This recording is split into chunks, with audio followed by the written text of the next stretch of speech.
نحمده ونصلي على رسوله الكريم اما بعد فاعوذ بالله من الشيطان الرجيم بسم الله الرحمن الرحيم رب اشرح لي صدري ويسر لي امري واحلل عقدة من لساني يفقهوا قولي. تو پچھلے ہفتے میں ہم نے جو پڑھا تھا بچوں کے بارے میں، آپ میں سے کوئی اپنا ایکسپیرینس شیئر کرے گا؟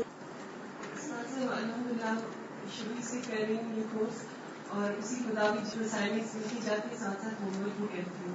تو ویسے اگنور بھی کر رہی تھی. جیسے میری چھوٹا بچہ جو ہے 3+ ہے، اس کو میں نے Day 1 سے بس یہ سکھانا شروع کر دیا تھا کہ مصطفیٰ گڈ بوائے ہے، وہ بیڈ مینر نہیں کرے گا. تو الحمدللہ اس کو ساتھ ساتھ میں اگنور بھی کر رہی تھی اس کے جو بیڈ مینرس ہوئے. وہ چھوٹا بچہ تھوڑا تو میرا فیس ایکسپریشن دیکھ لیتا ہے نا کہ مما مطلب دن میں اس کو چیز اچھی نہیں، وہ ایک دم کہتے ہیں اچھی مما میں نہیں کرتا، میں گڈ بوائے ہوں، بیڈ مینر نہیں کروں گا. مطلب وہ تو اپسیٹ ہو گیا ہے اس چیز سے. لیکن جو میری ایشور ہے نا، کل ہی میرے ساتھ ایک ایسا قصہ ہوا جو پھر میں نے ایک دم ذہن میں لایا کہ میں نے اگنور کرنا ہے. اور جس طرح آپ نے کہا تھا نا نبی صلی اللہ علیہ وسلم واک آؤٹ کر دیتے تھے، تو پھر میں نے کل ایسا ہی کیا. اصل میں جو فرائیڈے ہوتا ہے میری کوشش ہوتی ہے کہ میں ایشور کو قمیص شلوار پہناؤں، اور وہ نہیں پہنتی. تو میرا یہی رویہ اس کے ساتھ ہوتا تھا کہ میں اس کو کبھی زبردستی یا کبھی وہ نہ بھی پہنے تو وہی تھوڑا لان تان کر کے تم نے مما کی بات نہیں مانی، تم نے کیوں نہیں پہنا فرائیڈے کو. تو کل بھی اس طرح میں نے نکال لیا، میں کچن میں کھڑی تھی تو اس نے چھوٹے بھائی کو بھیجا اور کہا کہ مما کو میں نے یہ شلوار قمیض آج نہیں پہنی. تو چھوٹا بیٹا میرا آ گیا کہ مما ایشو کہہ رہی اس نے نہیں پہنی ہے، اس نے جینس پہننا ہے جو بھی اپنی چوائس کا. تو ایک دم سے میرے ذہن میں بھاگوں اور کہوں کہ ایشو تم ہمیشہ ایسی کرتی ہو. پھر ایک دم الحمدللہ ذہن میں یہ آئے کہ نہیں اگنور کرنا ہے اور میں نے سامنے نہیں جانا اس کے. میں نے مصطفیٰ کو کہا کہ ایشور کو کہ اپنی مرضی سے کپڑے نکال لیں. تو پھر الحمدللہ 10 منٹ بعد ایشور شلوار قمیض پہن کے خود میرے سامنے کھڑی تھی. تو الحمدللہ استاذہ مجھے یہ بھی ریئلائز ہوا لاسٹ ویک میں جو لیکچر بھی تھا اور آپ جو صحابہ کرام کی جو بتا رہی تھی، جس سے مجھے یہ فیل ہو رہا تھا کہ صحابہ کرام اس لیے فیس ایکسپریشن سے جج کرتے تھے کہ ان کو محبت تھی نبی صلی اللہ علیہ وسلم سے، اور ان کو یہ بھی پتا تھا کہ نبی صلی اللہ علیہ وسلم کو ان سے بھی محبت ہے. تو مجھے پتا ریئلائز ہوا کہ ایشور کو پتا ہے کہ مما کو محبت ہے ایشور سے، اس لیے اس نے جزاک اللہ خیر. کیونکہ جب بچوں کو اعتماد ہوتا ہے کہ ہمارے ماں باپ ہم سے محبت کرتے ہیں اور ہمیں بھی ان کو ہرٹ نہیں کرنا، اور اگر نہیں بھی دل چاہ رہا تو ان کی خوشی کے لیے بھی کچھ کرنا، پھر ایک سٹیج آتی ہے کہ وہ اس سے آگے بھی بڑھ جاتے ہیں کیونکہ وہ بھی گرو کر رہے ہوتے ہیں نا. جس طرح انسان فزیکلی گرو کر رہا ہوتا ہے، اسی طرح مینٹلی بھی، ایموشنلی بھی، ہر اعتبار سے سیکھ رہا ہوتا ہے. اور ہر سیکھنے کے عمل میں، پروسیس میں بہت سی مشکلات بھی ہوتی ہیں. تو اس لیے انسان کو سکھاتے ہوئے بھی صبر سے کام لینا چاہیے اور دوسرے کو مہلت دینی چاہیے، اسپیس دینی چاہیے کہ وہ آگے بڑھ سکے. تو انشاءاللہ تعالی ہم آگے شروع کریں گے. آج کے لیے پچھلی چیزوں کو بھی ساتھ ساتھ رکھتے ہوئے ہم پڑھ چکے ہیں کہ بچوں کی اصلاح کے لیے، تربیت کے لیے، گروتھ کے لیے محبت، شفقت، کیئر، کنسرن، کائنڈنس، انعامات اور نرم رویوں کے علاوہ اگر ان کی مزید اصلاح نہ ہو تو ان کے پریشان کن رویوں پر انہیں ڈسپلن بھی کرنا ہے، جس کے لیے ان کو بعض اوقات اگنور کیا جائے گا اور بعض اوقات سختی سے بھی کام لیا جائے گا. اگر کوئی بچہ پیار محبت سے، سمجھانے سے، دلیل دینے سے بات مان جاتا ہے تو ٹھیک، اور اگر نہیں مانتا تو اگنور کرنا ہے. اور اگر اگنور کرنے سے بھی بات نہیں بنتی تو پھر ضروری حد تک سزا بھی دینا ہے. وہ کتنی دینی ہے، کب دینی ہے، کیسے دینی ہے، یہ جاننا بہت ضروری ہے. کیونکہ محبت کے ساتھ سختی بھی بہرحال اس کو بیلنس کرتی ہے اور اصلاح کے لیے بہت ضروری ہے. جہاں ضرورت نہ ہو وہاں بے جا سختی کی بھی ضرورت نہیں، بے وجہ سختی بھی نہیں کرنی چاہیے، لیکن جہاں ضرورت ہو وہاں کرنی ہوگی. تو آج ہم دیکھ رہے ہیں کہ پریشان کن رویے جو ہیں، جو کسی بھی طرح درست ہونے میں نہیں آ رہے، ان کی حوصلہ شکنی کے لیے، ان کو ٹھیک کرنے کے لیے مؤثر سزا دینا ضروری ہے. مؤثر سزا، افیکٹو پنشمنٹ. یہ صرف سزا نہیں بلکہ ایسی سزا جس سے کوئی بہتر نتیجہ نکلے. یعنی سزا کسی کو تکلیف دینے کے لیے نہیں ہے. سزا کا مقصد کسی سے ریونج لینا نہیں ہے. سزا کا مقصد کیا ہے؟ اصلاح. یہ ذہن میں رہے. اور خصوصی طور پر جب بچے چھوٹے، کیونکہ جب بڑے ہو جاتے ہیں تو پھر بعض اوقات کوئی بھی چیز پر کام نہیں دیتی. عربی کا ایک شعر ہے، قد ينفع الادب الاولاد في صغر وليس ينفعهم من بعده ادب ان الغصون اذا عدلتها اعتدلت ولن تلين ولو لينته الخشب. بچوں کو بچپن میں ادب سکھانا فائدہ دیتا ہے، اور عمر گزرنے کے بعد انہیں کسی قسم کا ادب فائدہ نہیں پہنچاتا. یعنی خاص حد سے جب اوپر چلے جاتے ہیں، خود سر ہو جاتے ہیں، تو پھر سختی بھی بعض اوقات فائدہ نہیں دیتی. ٹہنیوں کو اگر آپ سیدھا کرنا چاہیں تو سیدھی ہو جاتی، لیکن ٹہنیاں جب لکڑی بن جائیں تو اس کو نرم کرنا بھی نرم اور لچکدار نہیں بناتا، پھر ان کی ٹریٹمنٹ بہت مشکل ہو جاتی. پیچھے ہم نے پڑھی تھی یہ بات کہ جو اصول، ضابطے، ڈسپلن، طریقے ہم بچوں کی اصلاح کے لیے، تربیت کے لیے خود طے کریں ان کے ساتھ مل کر مشورے سے، پھر فالو اپ بھی کریں، ان پہ قائم رہیں، جو وعدے ہم ان سے کریں وہ پورے کریں. اس طرح ان کے اندر خود اعتمادی پیدا ہوتی ہے. ماں باپ پر بھی وہ اعتماد کرتے ہیں جب وہ ماں باپ کو سچا پاتے ہیں. جو ماں باپ خود کسی اصول ضابطے کے پابند نہیں ہوتے، وہ بچوں سے کوئی پابندی نہیں کرا سکتے. تو چونکہ ہمارا موضوع ہے ہم اور ہمارے بچے، تو بچوں کے ساتھ ساتھ ہمیں اپنی بھی اصلاح کرنی ہے. ٹھیک ہے نا؟ ساتھ ساتھ یہ دیکھنا کہ ہماری غلطیاں کہاں ہیں، ہماری کوتاہی کیا ہے، ہم خود کیا نہیں کر رہے جس کی بچوں سے توقع رکھ رہے ہیں، اور ہم خود کون کون سی باتیں کہہ کے خود ہی سیلف کنٹرڈکشن کا شکار ہیں. وہ خود ہی اس کا انکار کر دیتے ہیں، ایک دن ایک بات کہتے ہیں، اگلے دن دوسری، اور خود بھی پریشان ہوتے اور بچوں کو بھی حیران چھوڑ دیتے ہیں. انہیں سمجھ نہیں آتی کہ ماں باپ چاہتے کیا ہے ہم سے. وہ ایک چیز کرنے لگتے تو آپ کہتے ہیں نہیں اب یہ نہیں کرو، وہ دوسرا کرنے لگتا ہے آپ اس سے روک دیتے ہیں. تو اس طرح بچے بہت ڈسٹرب ہو جاتے ہیں، مینٹلی ڈسٹرب ہو جاتے ہیں، عملی طور پر پریشان ہوتے ہیں. لیکن جب ہم اپنے اصولوں پر کاربند رہتے ہیں، اپنی کہی ہوئی باتوں پہ جمے رہتے ہیں، اور بچوں کے ساتھ خود اعتمادی سے معاملہ کرتے ہیں، ہمارے اپنے اندر بھی کانفیڈنس ہوتا ہے، تو بچوں کو سمجھ آ جاتی ہے، اور پھر اکارڈنگلی وہ بینڈ ہونے لگتے ہیں. آپ جس طرح ان کو گھڑنا چاہتے ہیں، مولڈ کرنا چاہتے ہیں، وہ ہونے لگتے ہیں، کیونکہ ان کو پتا ہے کہ راستہ یہی ہے، اب ادھر ادھر نہیں جا سکتے، یہاں رک نہیں سکتے، ہمیں کرنا ہی کرنا ہے. ٹھیک ہے نا؟ اسی طرح بات ہوئی تھی برے رویے کو نظر انداز کرنے کی. تو اس کا مطلب یہ ہے کہ اگرچہ نظر انداز کرنا مسئلے کو حل کرنے کا ایک طریقہ ہے، لیکن that is not the ultimate solution for everything. ہر چیز صرف نظر انداز کرنے سے حل نہیں ہوگی. At times آپ یہ اصول استعمال کریں گے، ہر وقت نہیں. This is one method. جیسے تعریف ایک طریقہ ہے، توجہ، محبت، اسی طرح یہ بھی بس ایک طریقہ ہے. اب اصل میں وزڈم تو آپ کی ہے، اللہ سے مانگیے وہ کہ مجھے کس وقت کون سا طریقہ کرنا ہے، کہاں پیار کرنا ہے، کہاں سنجیدگی اختیار کرنی ہے، کہاں ڈانٹ ڈپٹ سے کام لینا ہے، کہاں اگنور کرنا ہے، کہاں سزا دینی. یہ ہمیں سیکھنا پڑے گا اور اللہ سے مانگنا پڑے گا کہ اللہ ہم کو یہ سمجھ دے. تب انشاءاللہ یہ سارے چیزیں اپنی اپنی جگہ پر فائدہ پہنچائیں گی. مثلا آپ دیکھیے، جب آپ کچن میں کھڑے ہوتے ہیں تو کئی قسم کی چھریاں ہوتی ہیں نا. کس وقت کون سی نکالتے ہیں؟ گوشت کاٹنے کے لیے اور نکالیں گے، لہسن کے لیے اور، فروٹ کے لیے اور، کھانے کے لیے کچھ اور. ایسا کیوں؟ اس کی کیا وجہ ہے؟ اس کی وجہ یہ ہے کہ ہر چھری ہر چیز میں نہیں چلتی. اسی طرح آپ نے اپنے کچن میں مختلف طرح کے چمچ کیوں رکھے ہوئے ہیں؟ کتنے سائزز کے، لمبے، چھوٹے، چوڑے، بڑے، مائیں، ایون کانٹے کی بھی قسمیں. کہتے ہیں نا کہ ایک لاٹھی سے سب کو نہیں ہانکا جا سکتا، ہر وقت ایک طریقہ کام نہیں کرتا. مثلا ایک وقت میں اگر آپ نے ایک طریقہ کیا اور وہ کامیاب ہو گیا تو اس کا مطلب نہیں آپ ہر وقت وہی کرتے جائیں، وہ اپنی حفاظت کھو دے گا.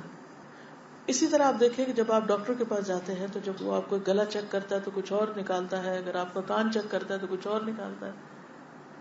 اسی طرح ٹریٹمنٹ کے لیے بھی ڈفرینٹ دوائیاں ہوتی ہیں, ان کی پوٹینسیز ڈفرینٹ ہوتی ہیں, ان کے ٹائمنگز فرق ہوتے ہیں. تو اگر بچے اخلاقی طور پر بیمار ہو چکے ہیں تو اس کے لیے ہمیں صرف ایک دوائی سے, پیراسیٹامول سے نہیں کام چلے گا. سر درد ہے یا بخار ہے یا پیٹ درد ہے یا کان میں درد ہے یا آنکھ میں کچھ ہے, بس یہی کھا لو. اس سے کیا ہوتا ہے, وقتی طور پر پین سبسائڈ ہو جاتی, لیکن مرض نہیں جاتا, مرض وہیں کھڑا ہے. تو مرض کو دور کرنے کے لیے آپ کو صحیح وقت پر صحیح انسٹرومنٹ استعمال کرنا ہوگا, تب فائدہ ہوگا. تو نظر انداز کرنا مسئلے سے نمٹنے کا ایک طریقہ ہے. آج ہم کچھ اور طریقے بھی بتائیں گے تاکہ وہ طریقے آپ جان لیں اور پھر آزما لیں. ان طریقوں میں ایک طریقہ کچھ خرابیوں کی اصلاح کے لیے سزا دینا ہے, پنشمنٹ. پنشمنٹ کیا ہوتی ہے؟ برے رویے کی حوصلہ شکنی کرنے کے لیے, برے رویے کو کرب کرنے کے لیے, ختم کرنے کے لیے, وہ بھی ایک طریقہ ہے. لیکن صرف سزا نہیں, مؤثر سزا, افیکٹو پنشمنٹ ہونی چاہیے. اور افیکٹو پنشمنٹ کون سی ہوتی ہے؟ جس کے کچھ اصول ہوتے ہیں, جس کے کچھ طریقے ہوتے ہیں. اس میں سب سے پہلی بات تو یہ ہے کہ انف ریزن ہونی چاہیے سزا دینے کے لیے, معقول وجہ. یہ نہیں کہ وہ بےچارے بھول جائیں تو آپ ایک لگا دیں, وہ کوئی بھی چھوٹی سی بھی آپ کی نافرمانی کرے تو آپ ان کا کھانا پانی بند کر دیں اور بات بات پہ آنکھیں نکالیں ان کو اور بات بات پہ کان کھینچیں. نہیں, یہ طریقہ ٹھیک نہیں. واقعی کوئی سزا کی وجہ ہونی چاہیے, کوئی بہت بڑا جرم ہونا چاہیے. مثلا حضرت عائشہ کہتی ہیں کہ اللہ کی قسم آپ صلی اللہ علیہ وسلم نے کبھی اپنے ذاتی معاملے میں کسی سے بدلہ نہیں لیا, البتہ جب اللہ کی حرمتوں کو توڑا جاتا تو آپ بدلہ لیتے تھے. اس سے ہمیں ایک بڑا اصول مل گیا بچوں کو سزا دینے کے لیے بھی. مثلا بچے نے آپ کی بات نہیں مانی اور آپ کی انا یا ایگو کو کوئی چوٹ لگی, اس پہ تو آپ صبر کیجئے. لیکن اگر بچے نے نماز نہیں پڑھی تو اس پر آپ کو حق ہے کہ آپ اس کو کوئی پنشمنٹ دیں. مثلا اس کی کسی پسندیدہ چیز, کسی ایسی چیز سے جس کا آپ نے وعدہ کر رکھا ہے, اس کو ڈیلے کر کے, یا کوئی بھی طریقہ, وہ آگے ہم دیکھیں گے کیا کیا چیزیں ہو سکتی ہیں. ہم الٹ کرتے ہیں, دین کی حرمتیں جتنی مرضی پامال کرے, کوئی سزا نہیں, کوئی پوچھ نہیں, کوئی رکاوٹ نہیں, کوئی نہیں, اللہ غفور الرحیم ہے, معاف کر دے گا, ابھی چھوٹے ہیں, ابھی بچے ہی تو ہیں. لیکن اگر وہ ہماری شان میں کوئی گستاخی کرے تو پھر ہم صبر نہیں کر سکتے. تب آپ دیکھیے کہ یہ تو تربیت نہ ہوئی, کیونکہ آپ نے اپنی ذات کو زیادہ بڑھا چڑھا کے پیش کیا ہوا بچوں کے سامنے اللہ رب العزت کے مقابلے میں بھی. ہونا کیا چاہیے کہ آپ سے زیادہ وہ اللہ سے ڈرنے والے ہوں. یہ ہے اصل تربیت. آپ کی عظمت سے زیادہ ان کے دلوں میں اللہ کی عظمت ہو, آپ کی محبت سے بڑھ کر اللہ کی محبت ہو. یہ ہے ٹارگٹ جس کو ہم نے اچیو کرنا ہے. یہ ہے جو ہمیں ان کو بنانا ہے. ہم نے ان کو اپنا غلام نہیں بنانا. اگر ان کے دل میں اللہ کی محبت آ جائے گی تو وہ ہمارے بھی فرما بردار خود ہی بن جائیں گے. پھر ہمیں اپنا فرما بردار بنانے کے لیے کوئی بڑی کوشش کرنی نہیں پڑے گی, کیونکہ وہ اللہ کا تقویٰ ہوگا جو ان کو ہمارا فرما بردار بنائے گا. لیکن ہم یہ نقطہ عام طور پر بھول جاتے ہیں. پھر آپ دیکھیے کہ مؤثر سزائیں جو ہیں ہر وقت کام نہیں کرتی. مسلسل کنسسٹنسی کے ساتھ جو اصول اور ضابطے ہم بناتے ہیں, فرملی ان کو امپلیمنٹ کرنا جو ہے یہ زیادہ فائدہ مند ہوتا ہے. لیکن یہ یاد رکھیے کہ ہر کام کرانے کے لیے سزا, یا ہر برا رویہ دور کرنے کے لیے سزا نہیں, بلکہ اپنے جو اصول ضابطے ان تک واپس لانا. کریے اسٹے ہیئر, اس لائن پہ چلو, اس ٹائم تک کرنا ہے, اس پہ فرمنس. یہ نہیں کہ جب انہوں نے نہیں کیا تو پھر 2-4 لگا دی اور غصہ ٹھنڈا کر لیا. نو, ان کو واپس اس لائن پہ لا کے کھڑا کرنا. ہیئر مثلا امیگریشن کی لائن میں اگر آپ آگے جائیں تو کیا کہتے ہیں, پیچھے کرتے ہیں, آپ یہ ریڈ لائن نہیں کراس کریں. اب اس کو جرمانہ تو نہیں لگاتے. تو اسی طرح ہمیں جب بچے کو اصول توڑ رہے ہیں تو انہیں واپس لائیں, ادھر کھڑے ہوں. یہ نہیں کہ آپ ان کو ایک لگا دیں کہ یہاں کیوں آئے ہو, وہاں کھڑے ہونا تھا. نہیں, یہ غلط ہوگا لگانا اس وقت. عام طور پہ ہم ایسے ہی علاج کرتے ہیں. اس سے بچے کو ہوش بعد میں آتی ہے, اسے تو پتہ ہی نہیں تھا یہ لائن تھی, اسے تو یاد ہی نہیں رہا کہ یہ اصول بنا ہوا تھا.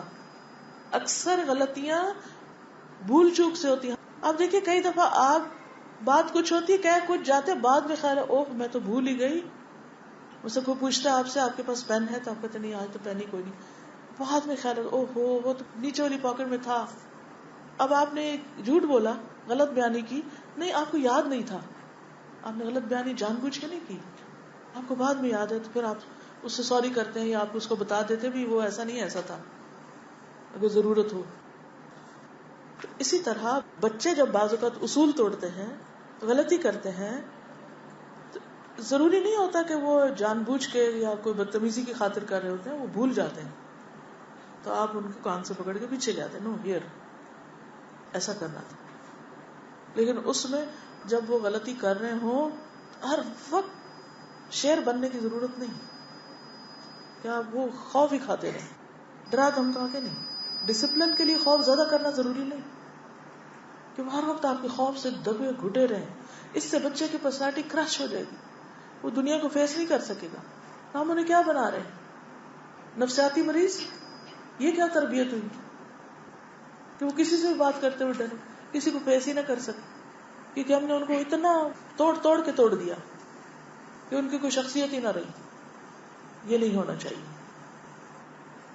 تو پہلی چیز ہے مستقل مزاجی اپنے اندر، اور پھر جب سزا دینے کی ضرورت پیش آئے تو کچھ نقطے سامنے رکھی. نمبر 1 وقت، ٹائمنگ. نمبر 2 شدت، کہ کس وقت دینی ہے اور کتنے ٹائمنگ کے لیے دینی ہے.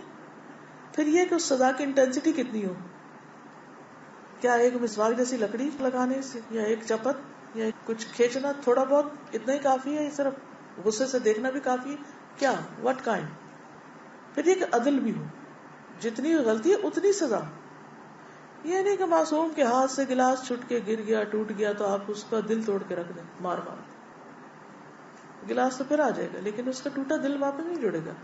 اس کے دل میں نفرت کے جذبات پیدا ہو چکے ہوں گے اپنے ماں باپ کے لیے کہ میرے ماں باپ کو گلاس مجھ سے زیادہ پیارا تھا، کیونکہ اس کو پتا ہے اس نے جان بوجھ کے نہیں کیا، اس کے ہاتھ سے چھوٹ گیا.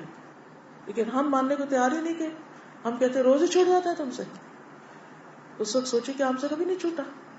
جو غلطی ہم کرتے ہیں اگر بچے سے ہو گئی تو کیا ہوا. تو عدل سے کام لیں اور انصاف کریں کہ اگر باقی بچوں کو آپ سزا دیتے ہیں تو اس سے زیادہ نہ ہو یا اس سے کم نہ ہو، ایک جیسی ہو. ایک بچے نے غلطی کی، آپ نے اس پر اس کو ایک خاص طریقے میں ڈسپلن کیا، دوسرے نے اگر کی تو ایسا نہیں کہ اس کو ڈبل سزا دے اس سے.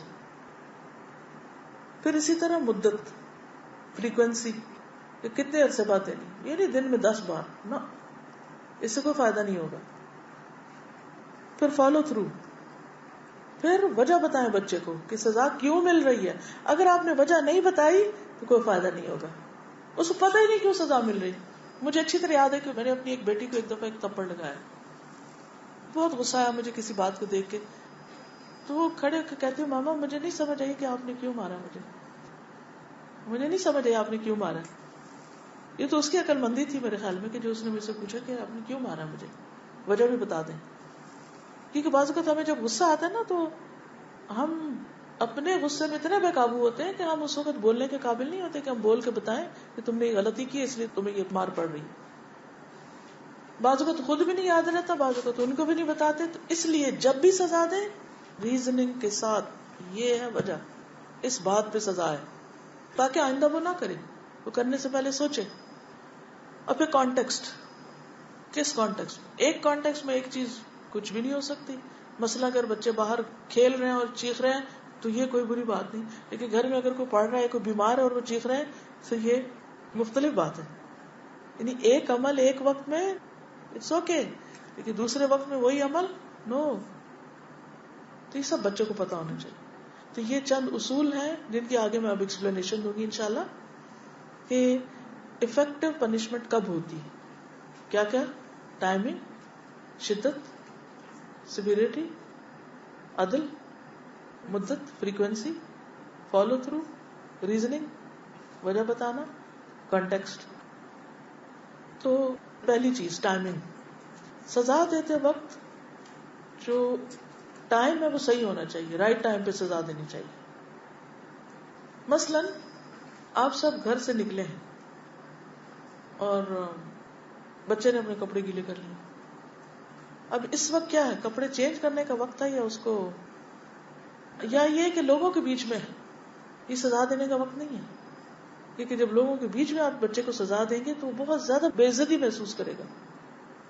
تو رائٹ ٹائم پر پنشمنٹ. پھر یہ بھی یاد رکھے کہ یہ نہیں کہ کام آج غلط کیا تو 2 دن بعد سزا دینے لگے. اگر غلطی اور سزا کے بیچ میں فاصلہ کم ہو تو زیادہ بہتر, زیادہ افیکٹو ہوگا, تاکہ ساتھ ہی معاملہ ختم ہو جائے. اچھا ہمارے یہاں کیا ہوتا ہے, کوئی قتل بھی کر دے نا تو وہ عدالت میں 20-20 سال مقدمہ لٹکتا رہتا ہے. بائی دا ٹائم وہ سارے متعلقہ لوگ جن کو عبرت حاصل کرنی وہ بھی ادھر ادھر ہو چکے ہوتے ہیں, اور اب اس کو سزا مل رہی ہے جب ہر چیز ٹھنڈی ہو چکی. اس کا فائدہ نہیں اتنا ہوگا. جو مقاصد ہے, جو روح ہے اس سزا کی, وہ ختم ہو جائے گی. پھر یہ کہ جتنے چھوٹے بچے ہوتے ہیں ان کو جتنا جلدی بات سمجھا دی جائے, اگر ڈسپلن کرنے میں سزا بھی دینی ہے تو وہ جلدی کنیکشن پھر سمجھ لیتے ہیں کہ ہمیں کس چیز کے نتیجے میں یہ مل رہی ہے. اور پھر جتنی جلدی ہم اس کے لیے ڈسپلن قائم کریں گے یا سزا دیں گے تو بچوں کے اندر وہ کنفیوژن بھی نہیں رہے گا اس بیڈ بیہیویئر کے بارے میں. ان کو پتا چل جائے گا کہ بیڈ بیہیویئر تھا, اس پر ان کو سزا مل رہی ہے. مثلاً حضرت انس سے روایت ہے کہ کچھ لوگ اکل یا ارانا قبیلوں کے مدینہ میں آئے اور بیمار ہو گئے. آپ نے انہیں حکم دیا کہ اونٹنیوں کا دودھ اور پیشاب پئیں ٹریٹمنٹ کے طور پر. تو وہ چلے گئے اونٹنیوں میں. جب اچھے ہوئے تو انہوں نے کیا کیا, چرواہے کو قتل کیا اور جانور لے کے چلے گئے اور چرواہے کی آنکھوں میں گرم سلائیاں پھیری. جو آپ صلی اللہ علیہ وسلم کو پتا چلا کہ انہوں نے یہ ظلم کیا ہے تو آپ نے فوراً ان کے پیچھے آدمی دوڑائے اور وہ دن چڑھے ان کو پکڑ کر لے آئے. پھر جیسے انہوں نے کیا تھا چرواہے کے ساتھ وہی سلوک ان کے ساتھ کیا گیا. تو لوگوں کو پتا چل گیا کہ آئندہ یہ کام نہیں کرنا. کسی اور کو پھر جرأت نہیں ہوئی ایسا جرم کرنے کی. لیکن اگر آپ ان کو چھوڑ دیتے اور 1 مہینے بعد یہ سزا ہوتی تو پھر اس کی افیکٹونیس ختم ہو جاتی. پھر اسی طرح جنگ تبوک کا آپ سب کو معلوم ہے کہ جب 3 صحابہ پیچھے رہ گئے تھے تو واپس آ کر آپ نے کیا کیا. جب ان سے پوچھا گیا تو کوئی عذر نہیں تھا ان کے پاس, تو آپ نے سب کو منع کر دیا کہ ان سے بات نہیں کرنی. فوری طور پر حکم نافذ ہو گیا. 50 دن تک کسی نے ان سے بات نہیں کی. یہ ایک پنشمنٹ تھی نا, اور کتنی افیکٹو پنشمنٹ تھی. پھر اسی طرح یہ ہے کہ نبی صلی اللہ علیہ وسلم نے فرمایا جو شخص شراب نوشی کرے اسے کوڑے مارو, دوسری بار پیے پھر کوڑے مارو, تیسری بار پر بھی کوڑے مارو, پھر نہ باز آئے تو قتل کر دو. یعنی اتنی سخت بات آپ نے فرمائی کہ جب وہ جرم کرے تو اس کو ساتھ ہی سزا ملے, تاکہ آئندہ کرنے سے پہلے اس کو پتا چل جائے کہ مجھے یہ نہیں کرنا. کیونکہ اگر کسی نے غلطی کی ہے اور اس کو بتایا ہی نہیں گیا اور اس کو پنشمنٹ ہی نہیں ملی اور وہ بار بار کیے چلے جا رہا ہے تو کیا فائدہ ایسے پنشمنٹ کا. پھر اگلی چیز ہے شدت, کہ کتنی شدید ہو. بہت تھوڑی سی سزا بڑے جرم کے مقابلے میں, یا لاپرواہی سے دی گئی سزا, اس کا کوئی اثر نہیں ہوتا, وہ نہ دینے کے برابر ہے. یا پھر بہت لمبی سزا, وہ بھی افیکٹو نہیں ہوتی, کیونکہ بہت لمبے عرصے تک اگر کسی کو سزا دیں گے تو ہو سکتا ہے کہ وہ شخص آپ سے بالکل ہی ختم ہو جائے, کٹ ہی جائے. بچے کے اندر ایسی نفرت, ایسا انتقام پیدا ہو جائے کہ وہ واپس کبھی ٹھیک ہی نہ ہو. تو ایک لمٹ رکھیے. ایک واقعہ کسی نے بتایا کہ ایک ماں نے اپنے بیٹے کو کم نمبر آنے پر یہ سزا دی کہ اسے کمرے میں بند رکھا جائے تاکہ وہ پڑھے, صرف اور صرف پڑھے, گھر سے باہر نہ جائے. تو ایک دن وہ بیٹے کو کمرے میں بند کر کے تالا لگا کے باہر سے چلی گئی اور اپنی بیٹی کو کہہ گئی کہ جتنا مرضی کہ تم نے دروازہ نہیں کھولنا, میں خود ہی آؤں گی تو کھولوں گی. اور وہ اپنے کاموں کو گئی, بہت دیر ہو گئی. جب واپس آئی تو دروازہ نوک کیا. اس کے پیچھے ماں کے پیچھے وہ بچے نے بہن سے بھی بہت منت سماجت کی کہ مجھے کچھ دیر نکال دو. اس نے دروازے کو زور زور سے بھی مارا کہ مجھے باہر نکالو, نہیں نکالا. پھر کیا ہوا کہ کچھ دیر کے بعد بالکل خاموشی چھا گئی. جب ماں آئی دروازہ کھولا تو چیخ اٹھی, بچے نے پنکھے کے ساتھ لٹک کے خودکشی کر لی. یہ سچا واقعہ. تو بعض اوقات ایسا بھی ہوتا ہے کہ ہم بے رحم ہو کر سزا دیتے ہیں یا اتنی لمبی سزا دیتے ہیں کہ وہ مقصد ختم ہو جائے. دیکھیے شروع میں نے کہا تھا, دوبارہ یاد دہانی کراؤں گی کہ سزا کا مقصد کسی کو ٹارچر کرنا نہیں ہے. سزا کا مقصد اصلاح ہے. جیسے آپ دیکھیے کہ بعض اوقات آپ بیمار ہوتے ہیں تو آپ کو چھوٹی موٹی دوا کافی ہو جاتی ہے, بعض اوقات آپریشن کرنا پڑتا ہے. آپریشن کس لیے کرتے ہیں؟ آپ کو تکلیف دینے کے لیے جسم کاٹتے ہیں؟ نہیں. کیا کرنا مقصود ہے؟ مرض کا علاج. بالکل اسی طرح بچے کو بھی سزا کس لیے؟ مرض کے علاج کے طور پر, کہ اس کی خرابی دور ہو. ایسی سزا نہیں جس میں انتقام جھلکتا ہو. انتقام نہیں, اپنی فرسٹریشن نہیں نکالنا, بوجھ نہیں ڈالنا, بلکہ کیا کرنا ہے؟ اصلاح کرنی ہے. بس صرف سزا ایک ٹول ہے ٹھیک کرنے کا, درست کرنے کا, تاکہ بچہ اپنے رویے کو بہتر بنا سکے. یہ مقصد ہے. یا یہ نہیں ہے کہ خوف کی وجہ سے آپ کا فرما بردار بن جائے, کہ آپ سے ڈر کے بس آپ کی بات مانے. یا یہ کہ وہ ہر وقت مسکین پریشان ہونا شروع کر دے کہ مجھ پہ رحم کریں پھر نہ مجھے سزا دیں. اور یہ بھی نہیں کہ والدین صرف اپنے غصہ نکالنے کا ذریعہ بنا لے سزا. نہ, ان میں سے کوئی طریقہ فائدہ مند نہیں ہوگا. کون سا طریقہ فائدہ مند ہوگا؟ جس سے مرض دور ہو جائے بس. کیونکہ بہرحال جو سزا دینا ہے ایک تکلیف دہ عمل ہے. اس کے دونوں نتیجے نکل سکتے ہیں. ایک نتیجہ کیا کہ اصلاح ہو جائے, اور ایک یہ کہ پہلے سے بھی زیادہ بگاڑ ہو جائے. بعض اوقات مائیں اتنا مارتی بچے ڈھیٹ ہو جاتے ہیں, ان کو پرواہ ہی نہیں کہ مار پڑ رہی کہ نہیں. وہ وقتی طور پر دب کے چپ ہو کے بیٹھ جائیں گے, اٹھ کے پھر وہی کریں گے. اصلاح نہیں ہوتی نا. ایسے مارنے کا کیا فائدہ جس کے بعد بچہ پہلے سے بھی زیادہ شرارتی ہو جائے, پہلے سے بھی زیادہ بدتمیز اور بد اخلاق ہو جائے. اس سے پرہیز کرنا ہے. اس کو آپ نے خود ٹیسٹ کرنا ہے, جانچنا ہے کہ ہو کیا رہا ہے, نتیجہ کیا نکل رہا ہے. دیکھیے اگرچہ یہ سب کچھ بچوں کے لیے میں کہہ رہی ہوں, مگر یہ کسی بھی انسان کے ساتھ جو معاملہ ہے اس میں یہ آپ اصول اپلائی کر سکتے ہیں. پھر آپ دیکھیے کہ مثلا نبی صلی اللہ علیہ وسلم نے جب عورتوں کے بارے میں فرمایا کہ اللہ سے ڈرو, تمہارے لیے ان پر یہ حق ہے کہ وہ تمہارے بستروں پر کسی ایسے آدمی کو نہ آنے دے جن کو تم ناپسند کرتے. اگر وہ اس طرح کرے تو تم انہیں مار سکتے ہو, یعنی سمجھانے کے لیے, لیکن ایسی مار کہ ان کو چوٹ نہ لگے, غیر مبرح, نشان نہ پڑے. اب وہ کون سی مار ہوگی جس پہ نشان نہ پڑے؟ بہت معمولی قسم کی. ایک آدمی آیا, کہنے لگا کہ اللہ کے رسول صلی اللہ علیہ وسلم, میری بیوی ہے, اس کی زبان میں کچھ ہے, یعنی بد زبان ہے, بہت تنگ کرتی ہے. آپ نے فرمایا تو پھر اس کو طلاق دے دو. میں نے کہا یا رسول اللہ, میرا ایک مدت تک اس کا ساتھ رہا ہے, اس کے ساتھ رہا ہوں میں, میرا بچہ بھی ہے. تو آپ نے فرمایا اس کو نصیحت کرو, اگر اس میں بھلائی ہے تو سمجھ جائے گی, اور ایسی مار مت مارنا جیسے تم اپنی لونڈی کو مارتی, جو غلاموں کو جیسے مارا جاتا ہے ایسے نہیں. بیوی کا ایک مقام ہے, لونڈی بھی انسان ہے, بیوی بھی انسان ہے, غلام بھی انسان ہے, بیوی بھی, کیونکہ دونوں کا سٹیٹس فرق ہے نا. تو اس لیے دونوں کے ساتھ معاملہ بھی فرق ہوگا. عام طور پر دیکھا گیا کہ جو لوگ ان پڑھ ہوتے ہیں, نہ سمجھ ہوتے ہیں, وہ ریزننگ نہیں سمجھتے. آپ ان کو نصیحت کریں وہ نہیں سمجھتے, ان کو صرف کوڑا ہی سمجھا سکتا ہے. لیکن ایک عقل مند شخص ہے, اس کی طرف تو صرف ایک نظر بھی آپ اٹھا کے دیکھیں تو سمجھ آ جائے گی, کیونکہ اس کو اپنی عزت نفس کا پتا ہوتا ہے کہ اپنی عزت کیسے کروانی. وہ موقع ہی نہیں دے گا ایسے کام کا. تو کچھ بچے بہت سمجھدار ہوتے ہیں, وہ موقع ہی نہیں دیں گے. کچھ بچے بہت ڈھیٹ ہوتے ہیں.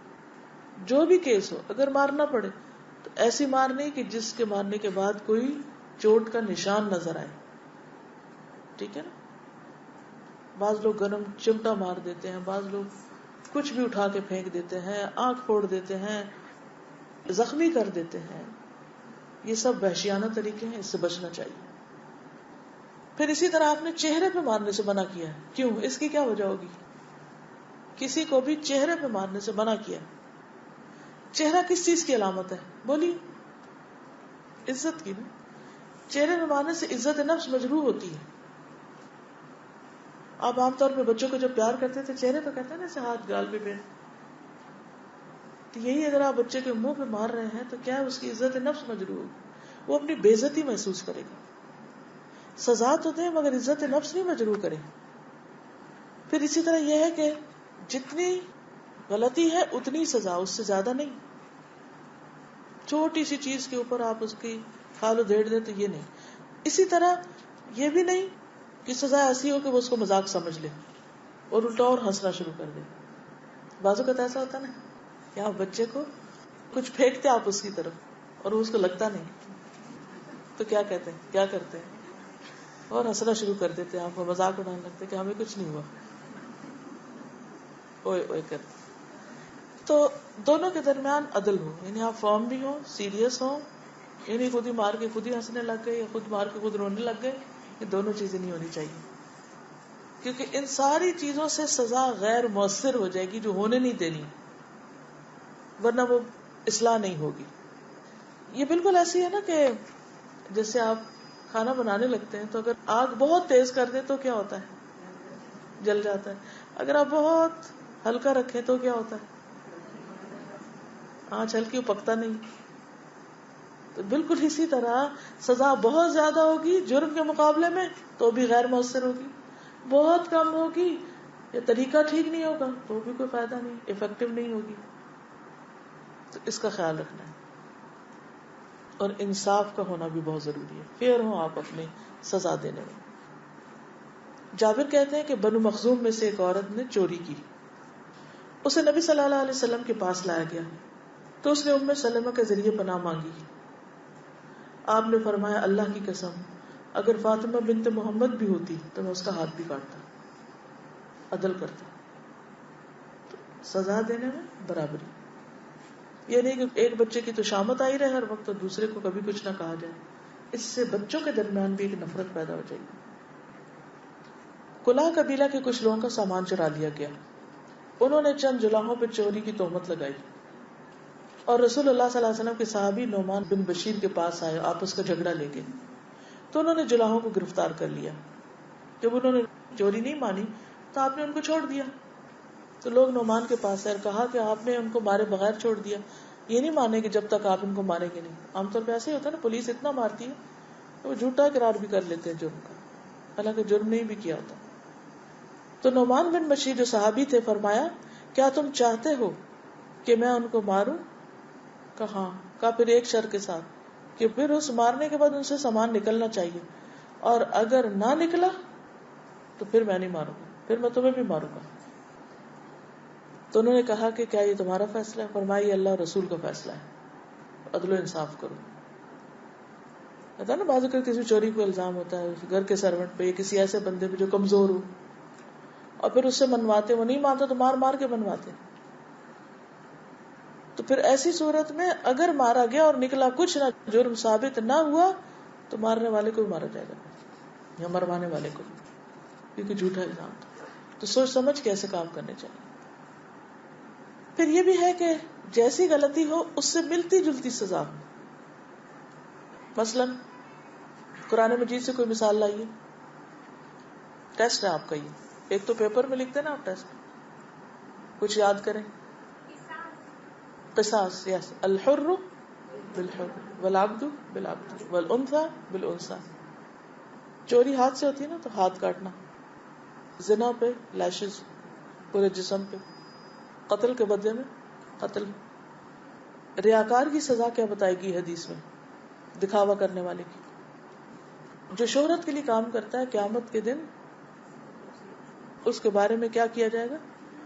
سنایا جائے گا کہ یہ ہے وہ شخص جو دکھاوے کے لیے کام کرتا تھا، سب کے سامنے اس کی بے عزتی ہوگی. پھر اسی طرح جیسا گناہ ویسی سزا. نبی صلی اللہ علیہ وسلم نے فرمایا اے مہاجرین 5 چیزیں ہیں جن میں تم مبتلا ہوگے اور میں اللہ سے اس بات کی پناہ چاہتا ہوں کہ تم ان کو پاؤ. نمبر 1، جب کسی قوم میں بدکاری عام ہو جاتی ہے اور وہ اعلانیہ اس کا ارتکاب کرتے ہیں تو ان میں طاعون اور مختلف بیماریاں جو ان کے پہلوں میں نہیں تھی وہ پھیل جاتی ہیں، یعنی یہ اس کی سزا ہوتی ہے. جب لوگ ناپ تول میں کمی کرتے ہیں تو انہیں قحط سالیاں، سخت تکلیفیں اور بادشاہ کے ظلم دبوچ لیتے ہیں. جب لوگ زکوٰۃ ادا نہیں کرتے تو آسمان سے بارش کا نزول بند ہو جاتا ہے. اگر چوپائے نہ ہو تو ان پہ بارش نہ اترے. جب لوگ اللہ رسول کے عہد و پیمان کو توڑتے ہیں تو اللہ تعالیٰ ان پر ان کے دشمنوں کا، جن کا تعلق ان کے غیروں سے ہوتا ہے، ان پہ مسلط کر دیتا ہے اور وہ ان کے بعض اموال، مال وغیرہ چھین لیتے ہیں. اور جو لوگ اللہ کے قانون کے مطابق، اللہ کی کتاب کے مطابق فیصلہ نہیں کرتے تو اللہ تعالیٰ ان کو آپس میں لڑا دیتا ہے. اب یہ عدل ہے. جس طرح کا جرم ہے اسی قسم کی، اسی نیچر کی سزا. نبی صلی اللہ علیہ وسلم نے فرمایا جس نے کسی مسلمان کا ناحق ایک لقمہ بھی کھایا تو اللہ تعالیٰ اسے اتنا ہی جہنم کا لقمہ کھلائیں گے. جس نے کسی مسلمان کا ناحق کپڑا پہنا اللہ تعالیٰ اسی بقدر جہنم کا کپڑا اس کو پہنائے گا. جو کوئی کسی مسلمان کے ساتھ دکھلاوے والی جگہ پر کھڑا ہوگا تو اللہ تعالیٰ قیامت کے دن اسے دکھلاوے والے مقام پہ کھڑا کرے. لوگوں کو بتایا جائے کہ یہ ہیں وہ لوگ جو ریاکار تھے دنیا میں. جو کسی کی زمین پہ ناحق قبضہ کرے گا تو قیامت کے دن 7 زمینوں کا طوق اس کے گلے میں پہنایا جائے گا. پھر اسی طرح عبداللہ بن عمر سے روایت ہے کہ رسول اللہ صلی اللہ علیہ وسلم کے پاس مال غنیمت پہنچتا تو آپ حضرت بلال کو حکم دیتے اور وہ لوگوں میں اعلان کرتے کہ لوگ اپنی اپنی غنیمت لے کے آ جائیں. پھر 5واں حصہ الگ کر کے باقی مجاہدین میں تقسیم کر دیا جاتا. ایک مرتبہ تقسیم کے بعد ایک شخص بالوں کی بنی ہوئی لگام لے کر آیا. کہنے لگا یا رسول اللہ صلی اللہ علیہ وسلم یہ مال غنیمت کا حصہ ہے. تو آپ نے پوچھا کیا تم نے بلال کو اعلان کرتے ہوئے سنا تھا؟ کیا تم نے سنا تھا کہ بلال نے اعلان کیا 3 بار؟ اس نے کہا جی ہاں. تو آپ نے فرمایا پھر تم کیوں نہیں لائے؟ تو اس نے کچھ ایکسکیوزز پیش کیے. فرمایا اب اسے اپنے پاس ہی رکھو، قیامت کے دن لے کے آنا، اب میں اسے کبھی قبول نہیں کروں گا. یعنی آپ اس پر سخت ناراض ہوئے. اور یہ کس لیے؟ تاکہ آئندہ کے لیے لوگ اور بھی زیادہ محتاط ہو جائیں. کیونکہ کچھ کام وقت گزرنے کے بعد قبول نہیں ہوتے. جیسے صدقہ فطر ہے، عید کی نماز کے بعد وہ نہیں قبول ہوتا، وہ عام صدقہ ہو جاتا ہے. وہ فائدہ نہیں ہوتا جو عید کی نماز پڑھنے سے پہلے ہوتا ہے. اسی طرح باقی چیزیں. اگلی چیز جس کا ہمیں خیال رکھنا ہے کہ سزا مؤثر ہو وہ ہے سزا کی فریکوینسی کا تعین کرنا. سزا جب فائدہ دیتی ہے جب وہ شاذ و نادر ہو، کبھی کبھار ہو، روزمرہ بیسس پر نہ ہو، ڈیلی نہ ہو، روزانہ نہ ہو، ورنہ اس سے بچوں کے اندر ریاکشنز پیدا ہو جائیں گے اور پھر وہ اس کے عادی ہو جائیں گے اور اس کا کچھ فائدہ نہ ہوگا. مثال کے طور پر اگر ہم کوئی کھانا روز کھاتے ہیں تو اس کا ٹیسٹ عام سا ہو جاتا ہے، پھر وہ کوئی خاص چیز نہیں ہوتی. بس اگر آپ روز آئس کریم کھا رہے ہیں، روز کھا رہے ہیں، تو اس کو کھانے سے کوئی آپ کو خوشی نہیں ہوگی کیونکہ آپ روز ایک چیز لے رہے ہیں. کیونکہ جس چیز سے انسان کی طبیعت زیادہ مانوس ہو جاتی ہے، یعنی آپ یوز ٹو ہو جاتے ہیں اس کے، تو اس سے کیا ہوتا ہے کہ اس کا کچھ پھر اثر ہی نہیں ہوتا. بس اگر آپ کو درد ہے اور آپ اس کے لیے پین کلر لیتے ہیں تو کچھ عرصے کے بعد وہ پین کلر اثر کرنا چھوڑ دیتے ہیں. اسی طرح اگر آپ بچے کو بار بار سزا دیے چلے جاتے ہیں، ایک بات بار بار کہے چلے جاتے ہیں، تو وہ بات اس کے لیے غیر مؤثر ہو جاتی، اس کا کچھ فائدہ نہیں ہوتا، وہ اس پر اثر ہی نہیں کرتی. تو عام طور پر ماں کو کمپلینٹ کرتے سنا گیا ہے کہ وہ کہتی ہیں کہ بچے بات ہی نہیں سنتے. کہتے ہیں کہ بچوں پہ کچھ اثر نہیں ہوتا، ہماری بات کا اثر نہیں ہے. کبھی ہم نے سوچا کیوں نہیں ہے؟ تو ہمیں ان کے علاج کی بجائے اپنا علاج کرنا ہے تاکہ ہم اس قابل ہوں کہ ہماری بات ان پہ اثر کرے، ان کی سمجھ میں آئے. تو یہاں ہمیں اپنے طریقے کو بدلنا ہوگا. ہم ساری ورکنگ ان پہ کرتے ہیں جبکہ ہاف اینڈ ہاف ہے، آدھی اپنے پہ آدھی ان پہ. ان کو سکھانے کے لیے، سمجھانے کے لیے خود کو سمجھانا ہوگا، پہلے خود سیکھنا ہوگا. سزا خواہ کتنی بھی سخت ہو، اگر بار بار ہوگی تو بچے اس سے نمٹنا سیکھ جائیں گے. کہ اگر وہ کوئی خاص چیز ان پہ پڑنے والی ہے تو وہ پہلے سے اپنا بچاؤ جان لیں گے، کیسے نمٹنا ہے اس سے، وہ کاؤنٹر کر لیں گے اس کو. مثلاً اگر زبانی کلامی آپ بہت لان تان کرتے ہیں تو کیا ہے، وہ بلاک کر لیتے ہیں اپنے ایئر، کان بند کر لیتے ہیں. جیسے آپ نے کچھ سنا نہیں, وہ ایک طوفان آیا, وہ سمٹ کے بیٹھ جائیں, گزر کے اٹھ جائیں گے پھر. تو اس لیے آپ نے فریکوینسی پہ بہت غور کرنا ہے, بار بار نہیں دینی سزا, اور ایک ہی حربہ بار بار اختیار نہیں کرنا, بلکہ پہلے تو کوشش یہ کرنی ہے کہ سزا دینے کی نوبت نہ آئے.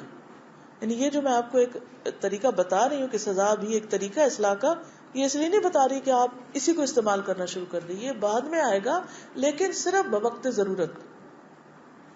جیسے آپ نے دشمن کے مقابلے کے لیے کچھ تیر رکھے ہوئے, تو عقل مند لڑنے والا کون ہوتا ہے کہ وہ ان تیروں کو بچا کے رکھتا ہے, یہ نہیں کہ سارے پھینک کے ہاتھ خالی, کچھ بھی نہیں اب کرنے کو. تو سزا جو ہے نا ایک آخری حربے کے طور پر ہوتی. اگر یہ ان افیکٹو ہوگی تو سمجھے آپ کے ہاتھ میں کچھ بھی نہیں رہا, اب آپ کچھ اور نہیں کر پائیں گے پھر. تو ایک ایک تیر کو آپ نے بہت عقل مندی کے ساتھ اور بہت سوچ سمجھ کے چلانا ہے, تاکہ اس سے بھرپور فائدہ ہو سکے, اس کا کوئی نتیجہ نکلے. اور عام حالات میں سزا کے بغیر یہ معاملے کو درست کرنے کی کوشش کرنی.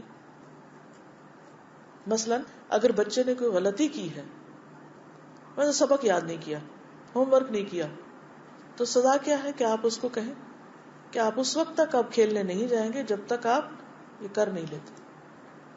اس کا مداوع کیا ہے؟ توبہ کیا ہوتی ہے؟ جب ہم توبہ کرتے ہیں, ریپینٹنس, اصلاح, وہ کیا ہوتی ہے کہ میں اب آئندہ یہ نہیں کروں گا, اور جو غلطی کی ہے اس کی میں اصلاح کر رہا ہوں. اگر کسی کا حق مارا تو حق واپس لوٹا دیں. یعنی آپ کام نہ کرنے پہ سزا دے رہے ہیں, تو سزا کیا ہے؟ کام کرو, چاہے نیند آ رہی ہے یا بھوک ہے یا کچھ بھی, اب یہ اس وقت میں کرو. تو یہ بھی ایک سزا کی قسم. ہمارے دین میں کیا ہے کہ نیکیاں برائیوں کو مٹا دیتی ہیں. ان الحسنات یذھبن السیئات. اگر کچھ برا ہو گیا تو اچھا کرو. مثلا بڑے بچے نے چھوٹے بچے کو مارا, اب چھوٹا بچہ تو مار نہیں سکتا جواب میں. اب اس کا حل کیا ہے کہ آپ بڑے سے کہیں کہ آپ چھوٹے کو جا کے پیار کریں, آپ اس کو کوئی اچھی چیز دیں جا کے. اب وہ اس کے نفس میں بھی بڑا بھاری ہوتا ہے, لیکن طریقے سے اس کو آمادہ کر لیں. تو اس سے کیا ہوگا کہ یہ بھی سزائی کی ایک قسم ہوگی, اور اس سے اصلاح بھی ہوگی, کیونکہ اس نے پہلے جو تکلیف پہنچائی اب اس کا وہ خود ہی ازالہ کرنا ہے. نبی صلی اللہ علیہ وسلم نے فرمایا کہ انسان کے گھر والے, مال, اولاد, پڑوسی سب فتنے کی چیز ہے. انسان ہر چیز سے آزمایا جاتا ہے, اور نماز, روزہ, صدقہ, اچھی بات کے لیے لوگوں کو حکم کرنا, یعنی امر بالمعروف اور نہی عن المنکر, ان فتنوں کا کفارہ ہے. یعنی غلطیاں ہوں گی لیکن ان کی اصلاح کے لیے یہ کام کرنے ہوں گے. کسی چیز کا کفارہ نماز ہوگی, کسی کا روزہ, کسی کا صدقہ. صرف سزا ہی کفارہ نہیں ہے, بلکہ برائی کا علاج بھلائی سے, یہ بھی کفارہ. مثلا اگر بچے نے جھوٹ بولا اور آپ کو پتہ چل گیا, تو ضروری نہیں کہ آپ اس کو 2 چانٹے لگائیں. آپ اسے کہیں اٹھو, وضو کرو, 2 نفل پڑھو. اب بچوں کے لیے نماز بعض اوقات بہت بھاری ہوتی ہے, لیکن جب وہ کریں گے تو ان کو پتا ہوگا کہ ہاں یہ توبہ ہے, توبہ کرنی ہوتی. یا پھر آپ کیا کہیں کہ آپ اپنی عیدی میں سے اتنے پیسے صدقہ کرو. یا پھر آپ اس کو روزہ رکھوائیں ذرا تھوڑا, اگر بڑا ہے جیسے ٹین ایج بچے ہیں. یا پھر آپ اس سے کوئی اور کام کروائیں. تو ان الحسنات یذھبن السیئات, نیکیاں, بھلائیاں, اچھائیاں برائیوں کو دور کر لیتی ہیں. اب آپ طریقے خود ایجاد کریں گے, یہ آپ انوینٹ کریں گے کہ بچے نے خرابی کی ہے تو اس کے بدلے میں اس سے کون سا کام کروانا ہے جو مفید بھی ہو. صرف مار پٹائی سزا نہیں. یعنی سزا کا نام سنتے ہی ہم کیا سمجھتے ہیں کہ شاید تکلیف دینا ہے. وہ تکلیف فزیکل بھی ہو سکتی ہے, وہ تکلیف ایموشنل بھی ہو سکتی ہے کہ آپ اس سے بولنا چھوڑ دیں, وہ تکلیف مینٹل بھی ہو سکتی, کوئی بھی طریقہ ہو سکتا ہے.